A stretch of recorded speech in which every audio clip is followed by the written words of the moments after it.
We'd like to welcome each and every individual to the PB Church, and that's the Paul Barnabas Church. Um, for some, for others, it's other names, which is fine. You can name it whatever you want. PB Church will never ask you for any money. They won't recommend that you leave your current church. So it's very, very different than any other church you've ever been part of. So Mike asked me how I was doing in the pre-show. You always come early, always stay late. Uh, but he asked how I was doing. I said, my famous line of, it depends how I look at things. And so the Chinese farmer is a great, a great, great way to learn how to think. This is bad. Maybe this is good. Maybe this is bad. Maybe. Like you just have that. Mike, good to have you recuperating. That's awesome. What would you like? What's on your mind today? Uh, Really, I don't know that I have anything on I have friends from South Carolina stopping by here in an hour or so on their way back to South Carolina that I haven't seen for a long, long time. A guy I grew up with, so I'm thinking about that. All But right. other than that, nothing, So nothing. did you go ahead and watch the friendship uh the three types of friendship Uh, that you sent out more recently. that Rosanna sent? Yeah, recently. There's three I, types of friends. I think I just saw it on here, but no, I haven't opened it up yet. Okay. So essentially there's friends where you have fun with, and then there's friends where you're gaining benefit from them and they're gaining benefit from you. Okay. And then the third set of friends is going to be ones that you're helping each other become all they were created to be. Yeah, I think I must have read that because that sounds familiar. Yeah. Yeah. And so, That and Mark, sorry, I'm interrupting. That made me think of my present friends. The one I say is my best friend. It just makes you think about where I'm at with that. With that friendship. So, anyways, go ahead. well, and that's the thing. Like, if, I don't know, a year ago, I thought, because it's similar to me, in my friendship stuff. And so that I just, developed years ago. Um, and so, I had four levels of friendship. And so not three, but four. And, so mine were, you'll like me. So have fun together. Hmm. Uh, you won't like me, level two. And that's where you start, seeing each other's flaws and you start, you know, I don't know, and so you love Mark, and I'm not sure what that is. And then our visions will connect. And so, like, if your visions connect, when your life vision gets, is larger than death, you get over stuff. Like I discovered decades ago, like when I was working in my dad's church, that you see patterns. And I don't know why people don't see patterns. It's mind numbing to me. I think it's because they don't want to. Okay. And Could be. so what I learned is when you first started church, the Baptist church, you have nothing. I mean nothing. I mean it's your own family in your living room. That's your church. Sure. And you get one person to come in, one couple to come in, and you're all over that person, and you build it from nothing. I mean, from nothing. I mean, there's nothing. And and then you get it to, maybe 30, 40 people where if you have a frugal pastor like my dad was, and pretty creative, pretty smart guy, then you can buy property. You can go out to farmers, get out there before, and then you do your amiable magic on them and they sell you property. You get out in front of the development and you get out in front of where the prices go crazy in the Chicago area. So he did this 3 times. Hmm. Pretty smart. And then you make sure. So he was a farmer, and he grew up as a farmer, so he knew how to connect with farmers, and so he'd get them to sell it to him for less than what they would in the marketplace. And he got Sure. there earlier, so he got that's how he did it. Right. And then you build a church, and everybody's working together, like everybody's working together because you have to. Right. And then you get to about 70, 80, 100 people. And then what you do is you go ahead and then people start carving out territory, and then it becomes like I'll never forget, ever forget. I was at 18 years old. I was at college, actually at my brother's apartment, and my parents called me and they said, "Hey, Mark, the Marshalls have left the church." Hmm. And the Okay. Marshalls were, I didn't know, but he was pretty successful, and so I knew that they were big. He was a deacon, and he was a deacon, and did okay, and I'm sure a tither, so gave money. So the church was very dependent on the Marshalls, and I Sure. thought, and I had empathy for my parents. I'm like, that just has got to suck. That's got to be brutal. And it happened in Appleton, Wisconsin, too, where he started a church there, and it was the Steeleys that had it happen. And so what I observed, Mike, is that when you're starting a church and all messy, everybody comes together. It's like being in the front lines of a war. And if you and I are in the front lines, and all of a sudden we put a 6-inch gash in, like you go out and like I put a 6-inch gash in your arm, you turn to me and you go out and say, "Hey, Mark, you got to be more careful. Let's sew it up and get back to the war." Right.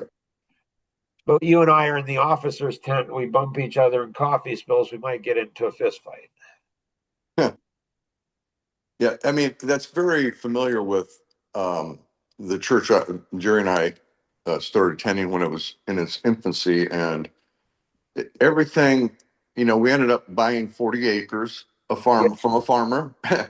And it, everybody worked to help. Now we didn't build it, we didn't, but the landscaping, we all helped with that. We all helped with the put kind of the irrigation thing, and everybody was involved like you're describing.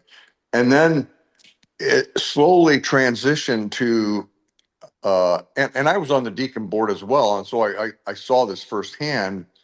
We're starting to hire all this stuff done, and um it was such, you'll love this one. So I'm an electrician, I have my business going, and I keep telling them, I said, "God, this is when LED lights come into play." I like, and our parking lot lights were on all the time, it seemed like. And I'm like, we need to switch over to LED. Well, get us a price. So I do that. And oh my gosh, that's way too much. And I'm thinking, yeah, the initial is way too much, but the amount of money you're going to save, the payback is huge. And so, anyways, this goes on for years. But what do you know? What do you know? You're an electrician, right? So exactly. So this went on for like three different. I mean, I was a deacon. I went off the board and then I came back on, and we're talking about the same thing. I'm like, I'm just shaking my head. And so finally they do it. Okay. Finally they do it. And it's not it's not a month after we do it. They're like, "Oh my gosh, you won't believe the bill, what it did." I'm like, "Really?" So I got to tell you one more quick story, because this happened, and I sat there around the table with these guys with my mouth open, because I couldn't believe it came out of the guy's mouth. Uh, he said um, something. It was a plumbing and heating issue we were having. Uh, we need to get they were talking about having some ACs done, replaced or something, and then another electrical thing come up that they wanted me to do, and he said, "Well, we need to get like two or three quotes." And I'm just like, "Really? I've been here forever." I go, I told him, I said, "I am going to make it so easy for you to want me." I go, "Because I don't care if I make money. I'm just trying to do this for the church." And and then all of a sudden the topic switched to back to the AC thing, and the guy says, "Well, we don't need three quotes there. We trust that guy." And I just and my eyebrows went up. And we actually had a gal on our deacon board, and she was actually smart. And she looked at me and just like shook her head because she heard it too. And I was like, I I wanted to walk out. I can't believe you just said that. In other words, you trust somebody who doesn't go here, but you don't trust me. Well, do you know why that is? There's a science behind it. Yeah, I'm sure there So is. yeah, there's a science behind it because I wondered about that with my kids. I'm like I have people that are world leaders in business Sure, that trust me, listen to me, and think that I am like they've never met anybody. They think I'm smart. They think they think the world of me. Like they sure. really think the world of me. And I'm like, that's weird on how these really bright, brilliant, like leaders of worldwide companies think that, man, and I thought, so why is it that my kids don't? Well, it reminds me of why Jesus's family and the people in his town didn't believe him.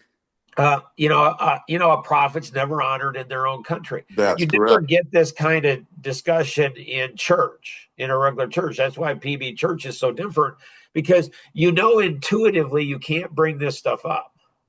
Right. You just can't. And what really, what really just scratched my head.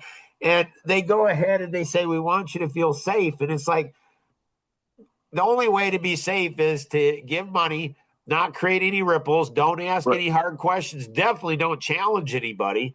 And that's Sure. the only way to feel safe is just blend in and you see something, you don't say it. Right. Like, at TSA, they say, see it, say it. In the church, it's like, yeah, don't say it. Don't say it. I mean, it's weird because you can't make this stuff up. I mean, there's a church out there, big church, and well known in the community. And I got no issues with them except,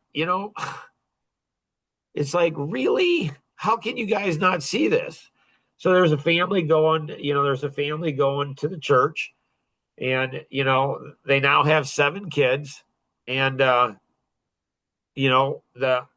mom, the wife, she just had a baby just 2 weeks ago. The husband, they've been in counseling with one of the pastors. And so one of the pastors knows the situation. Husband's not the most attentive guy in the world. Like Okay. he's super nice in front of everybody else, but in front of her and the kids and in front of other family members, he's just a goofball. I mean, it's just, you just can't even, you just can't even believe it. You're just like, there's no way. Like Right. after she almost dies in delivery, and she has 3 hours no sleep going through it. And what does he focus on afterwards? He's tired. And then he blames her for his high blood pressure. Like he can't take ownership. It's just like, okay, but the church is going to be there to help him, right? No, like he's going to be there 2 weeks afterwards. He's going to be there and spend 3 hours with sound, and she's got 7 kids. And Right. you would think that this pastor that was in marriage counseling, he knows how messy it is. You'd think he'd be like, "Hey, dude, you shouldn't be." Like That's right. it's a huge church. There's plenty of other people, but this dude, this husband dude, he just he's all about the show. Yeah. And the people at the church, I don't know, he like he's is he winning their hearts? It's like I just my heart just goes out for him. Yeah. There's a lot of people like that, Mark. Um, a lot. uh, but I just read the one verse I read this morning. I think come out of Ephesians, but it talks about uh, Christians, because people think Christians are perfect, No, they and don't. I'm just no. oh, They well, don't. I'm saying some people think Christians are perfect, so Who then, thinks that? I've never met a well, human being. but My listen to what I'm my, going to say. my When experience with people is Christians. Everybody thinks Christians are goofballs. They're idiots. They're hypocritical. They're mean and nasty buggers. That's been my experience. If you know somebody who thinks a Christian's perfect, I want to be introduced to that person because that person's a unicorn. I've I said, never met hey, somebody. I said that wrong. I Okay. said that wrong. They don't think that they're perfect. They think they're supposed to be perfect because, I never, no, I think well, what they well, me, think, I I, think what they've learned at church uh, is to be superficially humble and say I'm not perfect. It's just weird yes, to me. oh, It's I agree. Yeah, but they're hypocritical, so they think they're better than other people. Like the Baptists, they're strong at teaching, not internalizing, but teaching that every sin is equal, and it's not. But it's like this sin, like, and Jesus went ahead and took it sin to another whole dimension, where it's like you go ahead and covet what your neighbor has, and that's stealing. You go ahead and lust after a woman, it's adultery in your heart. So right. Jesus takes it to another whole level. But it's weird.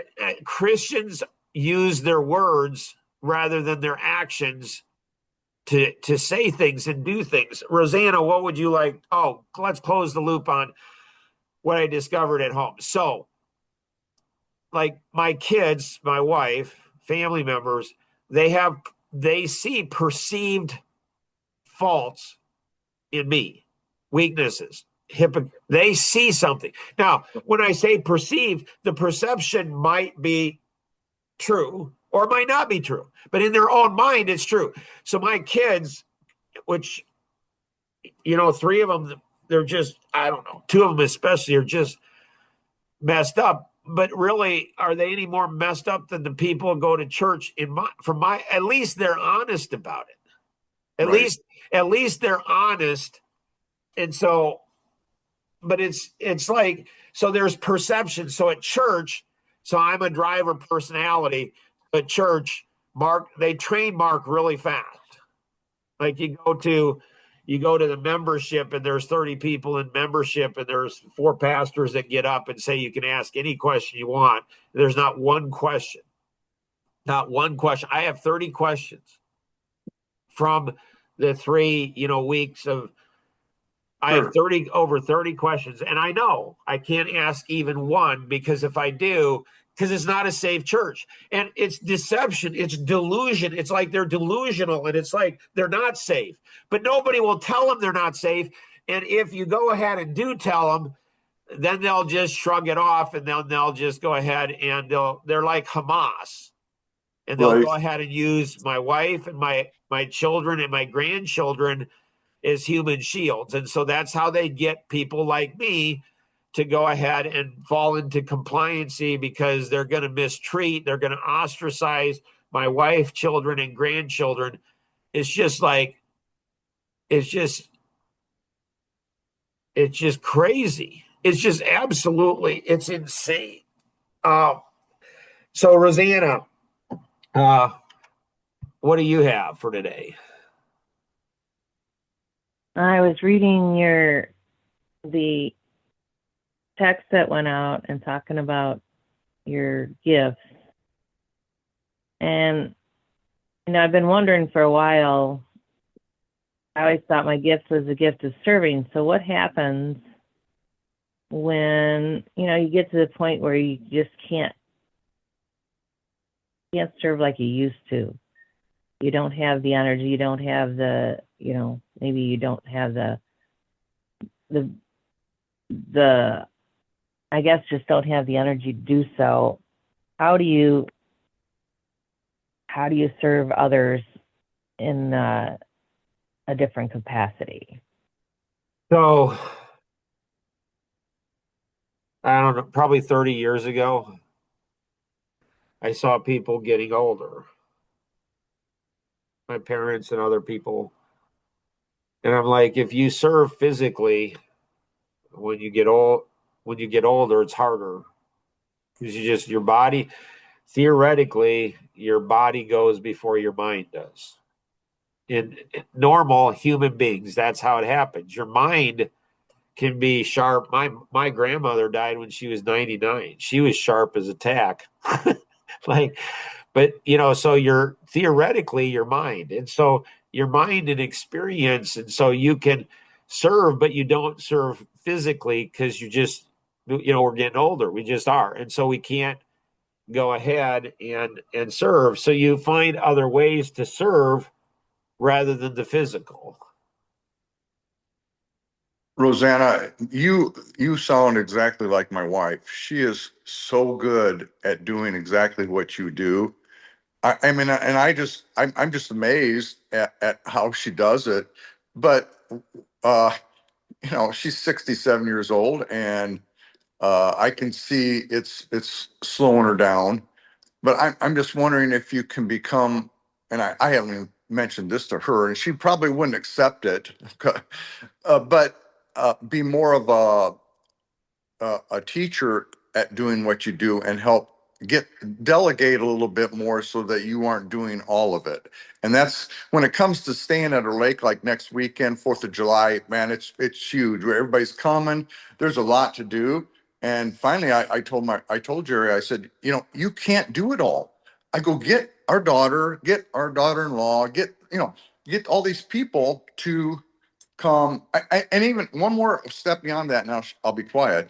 Is I told her, Kara wants to bring her friends, and I love it. I love when they bring their friends. But I finally said, look, Kara, Ryan, whatever, you guys can bring your friends. I have no problem. I'd love to see them.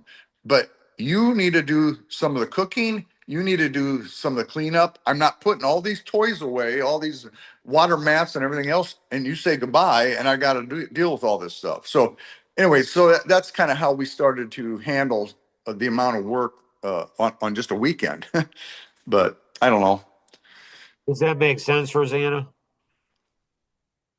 Yeah, it does. So, you know, it's fascinating. Paul, a client, young guy, I was talking to him about vision, and probably, I don't know, next week we might go through this here. And so we might start this. And so it's 11, it's an adventure for our property. And this one is Top Gun for Fathers, the adventure map. And so it's like, it's like, you know, is it because they can't or they won't? And so I don't know if you've ever seen the movie The Founder on Mm, McDonald's. no, I know which one you mean though. Yeah, it's fascinating. And so But you can or you won't. And so here, um, here we're turning it into like, how do you? I mean, you know, I think that you got to get little boys when they're little boys. You need to help your mom. You need to help your grandma. Like you should be on this thing. Like if you see right, grandma or mom doing something, you better go ahead. And it should right. come from dads. Like That's correct. grandpas shouldn't have to be the ones that are doing. Grandpas want to Right. have fun. Grandpas want to encourage, say, way to go. Like that's what grandpas want to do. But grandpas will go ahead if they need to. If the dads, you know, Yep.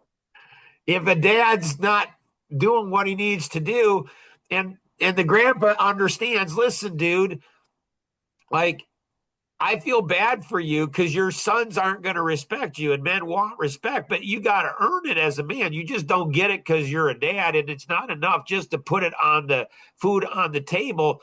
You got to be there. You got to be there for them, or they're not going to go ahead and respect you, and they're Right. going to respect other men more than you, and maybe even grandpa more than you. Grandpa doesn't want more respect than dad had. He doesn't. Right. Yeah. You know what? If grandpa steps up and does the hard work and tells your sons or your daughters, hey, this is not how you do things, it's just, and so we probably will have next week, we'll have maybe 10 to 15-minute podcast on the Top Gun for Fathers because I think